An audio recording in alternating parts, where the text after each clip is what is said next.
Welcome to Fly on the Wall, a podcast where you have the opportunity to listen in on a live coaching conversation. Please make sure to like and subscribe. And now for today's episode. Welcome to Fly on the Wall. Today I'm talking with Pastor Josh from Arizona. He's an incredible pastor, incredible church, and we're talking about dealing with cultural challenges in the church. Let's check out the conversation. Well, man, how can I serve you today? What's on your mind?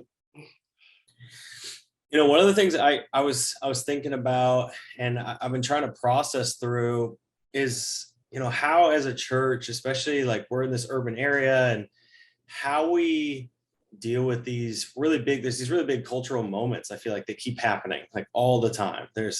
I don't know, maybe there were always, but as a new pastor, I feel like, I don't know, just with COVID and just so many things that have happened, I feel like the church is always reacting to. And trying to address and trying to find a way to respond.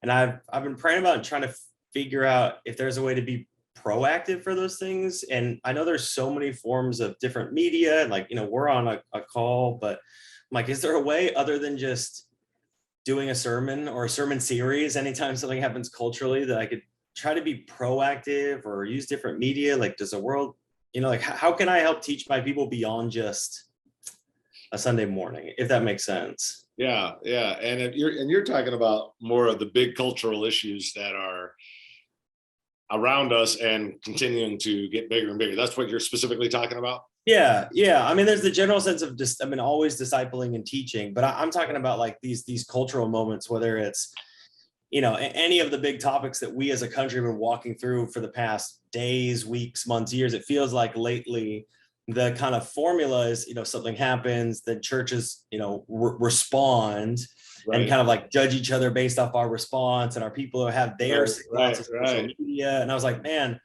is there a way to be preparing, I guess, our people beforehand, or talking about these things, or giving space to have it? Just, I don't know, it just feels like social media is not the best forum all the time. So I'm like, is there a better forum? Is it?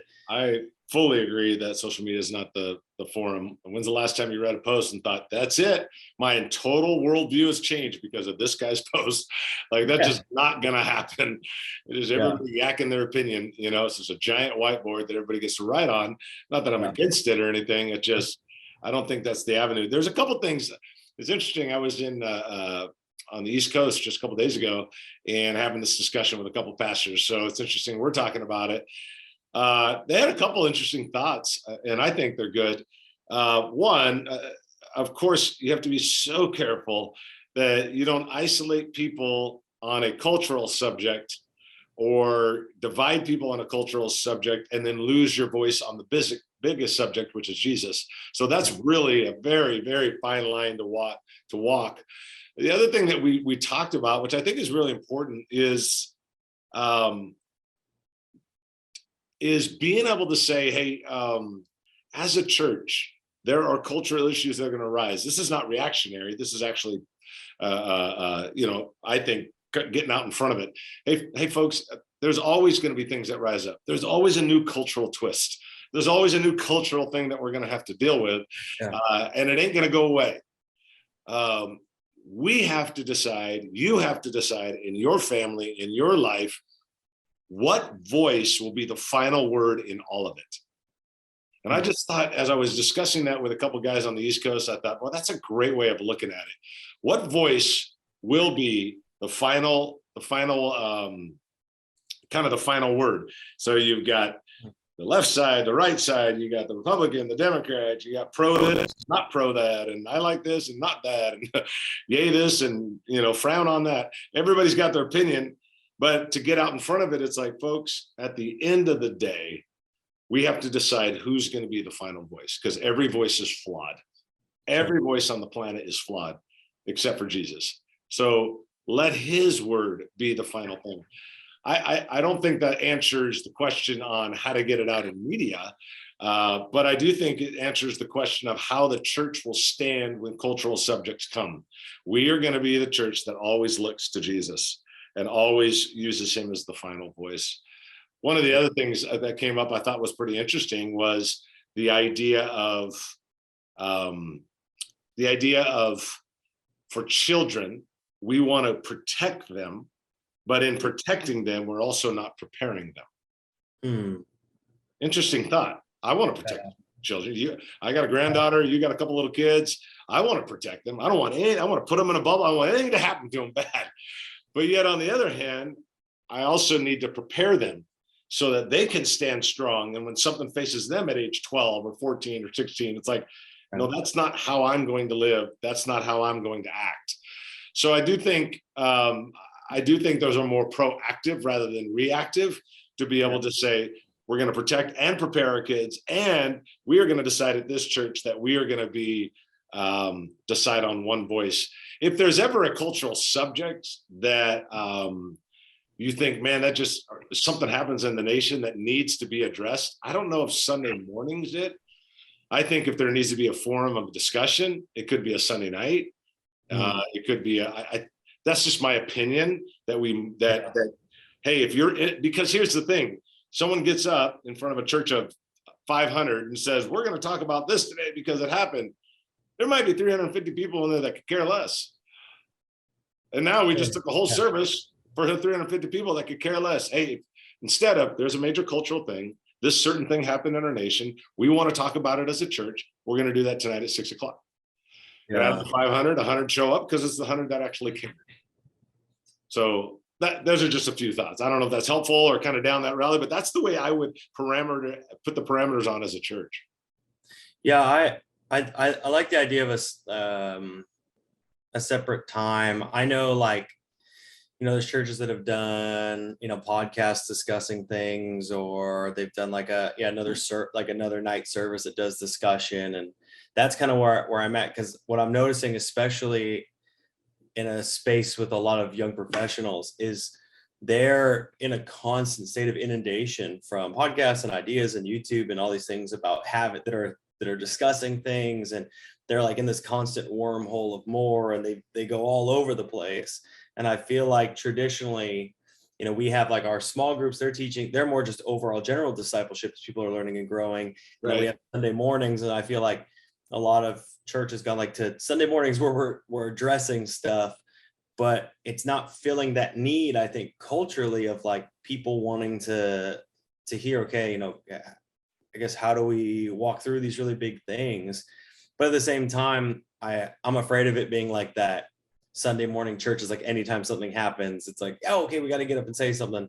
And it's like, well, as a church, I just want to really firm up who we are always, and where we stand, right, and teaching, so that the quick processors can be on the move and do what they do, and the long processors can have their time. I hope that makes sense. Like, yeah, I want to give time for each person. Yep, I think that's great. I think a forum will do that, but to do it on a Sunday morning, it's just my opinion. Yeah. That, again, there might be 70% of the people that just don't really care. They don't want to discuss it. They don't really care. They're not even, maybe half of them don't even know what happened. And so we're going to take a whole Sunday morning, rather than just like, if you want to talk about it, we'll do it tonight at 6 o'clock. If when something major happens. Besides that, I think, man, Josh, get out in front of it and just say, hey, I don't know what cultural thing's going to come around the corner. I don't want major things going to be on the news in 3 weeks from now. But you got to predetermine what is going to be the final voice in your life. Once you predetermine that, it's a lot easier. Yeah, that makes sense. Yeah. I think it's a great teach. I think it's a great place for Christianity to be. We're going to predetermine who the final voice is. Yeah. Yeah. So anyway, 100%. What else you got? Yeah, one of the things I'm thinking about is vision. We're working through trying to find a new space, and talking vision a lot. And we, during COVID, it was super helpful in that kind of, I don't know, like peak moment when we were talking, okay, here's our vision during this, and here's where we're going, here's what we're doing. Like everyone was on board and moving. And then, afterwards, I feel like our vision is really clear as far as like what we do and what we do in the community and what this church does. But what I'm noticing is kind of people, I don't know if it's just spending, a year and a half, 2 years, just jumping church to church online or something, but I've noticed, I don't know if it's vision fatigue or what, but people seem to be like, yeah, that's an awesome vision. And they'll recognize it. They'll be like, wow, that's really cool. I love that. but getting them to be like, and I want to take ownership of that. I feel like we have a gap. Like the people who do, and maybe church has always been this way, I'm just new, but it's like, I feel like the people who do, they're like, yes, I'm in, like I'm 100%. I'm like, yeah, okay, cool. Like, it's pretty straightforward how we're raising up families and impacting families in our community. And, and that's really, as we've begun to define our church being about young families and building up, and our outreaches, in that way. And, every week ministering to young families and ministering to families. But the other side is a lot of people are just kind of like, that's neat, but they don't take ownership. And I'm trying to figure out how I can encourage people or empower them to take a greater ownership of the vision and mission of the church, and recognizing that they're a really important part of it, and not just like, oh, that's cool, and then, just go about their daily lives, so to speak. Yeah, well, you said maybe I'm new and it's always been this way, which is a funny line. But there is one thing you got to understand, Josh, in anything that you do, any change that you make, any vision that you cast, there will be early, mid, and late adopters. Early, mid, and late adopters. And I think it, there's no scientific fact for this, but I think it kind of goes 25, 50, 25. Okay. Early adopters, about 25%. Mid adopters, about 50%. Late adopters, another 25%. So out of a church of 200, 25% of that is 50 people. Out of a leadership of 40, 25% of that is only 10. So you think about like, hey, I presented it to 40 leaders, but only 10 feel like they really grabbed it tonight. Yeah, that's 25%. And then the other 20 will become your mid adopters. And then the remaining 10 on a leadership of 40, your remaining 10 will be your late adopters. And so I think it's important for you to understand that, to give yourself a little bit of a break, that there's early, mid, and late adopters. Now, let me tell you something. This is an important part. Early, mid, late adopters. How do you continue to foster the mid and make sure that they become part of the early? Early as in maybe not day one, but they become part of that group that's pro the vision. Sure. I think with that group that's in that mid, I think you're able to celebrate what this first 25% is doing, saying, celebrate the vision, bring them around, bring that group in there that, man, my 10 that's really fired up, but my 20 that are not as fired up, I'm bringing them together. Whatever I can do to get the mid to start seeing it the way that the early adopter sees it. To get 100% buy-in, I don't know if that's ever going to happen. But just know that, just think that way. Like, hey, I've got X amount. Well, 25% is early, 50% is mid, and mid adopters might be maybe on the fourth time they hear it. Okay. Mid adopter, maybe on the sixth time they hear it.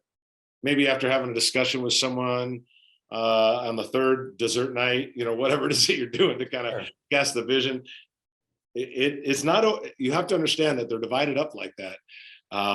And they're going to come along. I think consistency of casting the vision, allowing other voices to cast the vision to a degree. You're the lead guy, but when you get your first 10 on and you say, have another time where you all get together, have someone else share how excited they are. Have someone else share what they've been praying about, or how much they've already given to it, or how much they've already are invested in it, or whatever it is. But have the 25% start becoming part of the voice to the rest of the group. But yeah, it's going to happen. 25, 50, 25, early, mid, late. Be consistent in casting the vision, but bring that 25 and let them become part of that voice quickly. Yeah. The giver, the person that's all in, the person that's excited, let them start becoming the voice. Because now people are listening to the satisfied customers. They're not listening to the pastor. And that's something I've always kept in mind. Yeah. What do you think it is that keeps somebody, like if there's different personalities, right, that are maybe prone towards being an early adopter? Like I'm an all in, like, yeah, let's do it like right away. Let's go. I know people are longer processors, different things, but what is it that usually keeps somebody from being like, an early adopter of something versus maybe a mid adopter? Like what is usually that hang up for them that we could show? Is it security? Is it track record success, like, or celebration, or is it just generally a personality thing that you find where some people just need time? I don't know. I think it's a little of both. I would classify it as it's either personality, or it could be a personality thing. It could be the way they process.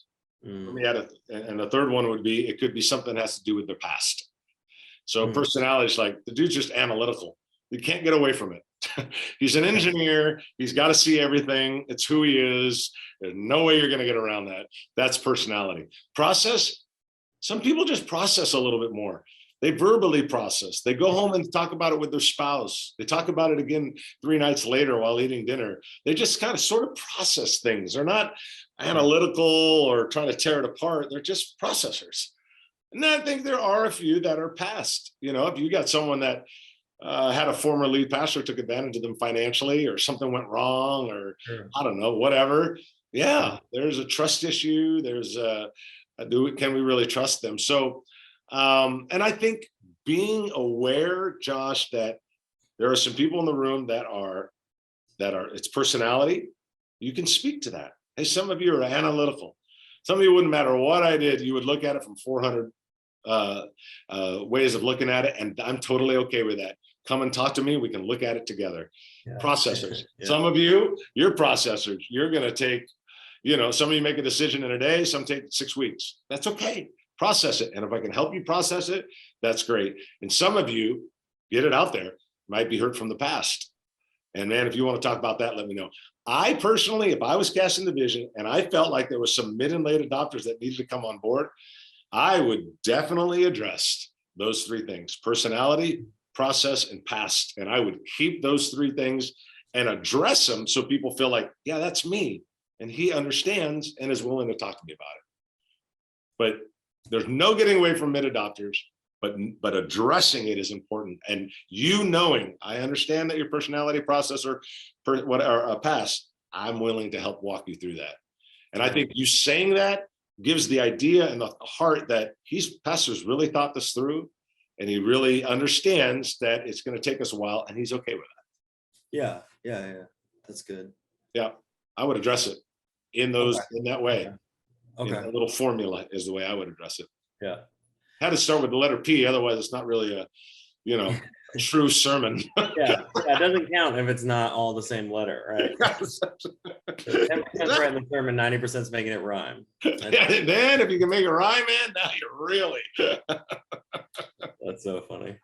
I think that's kind of one of the places we're at, is just like an elevated sense of empowering people and bringing people up, and especially in this new season, thinking about giving people time to process. Like, I want to honor who God made people to be. I don't want to be like, if you're analytical, just like get over it and trust me, and if you don't trust me, then you're not on board. It's like, no. But at the same time, I don't want people to analyze and not engage, right? And just be like, my job here is to pick things apart. It's like, no, like, our job is to use our gifts as part of the body, to move and to go together. And so just trying to get that mutual ownership, I think, to another level that they could utilize those giftings,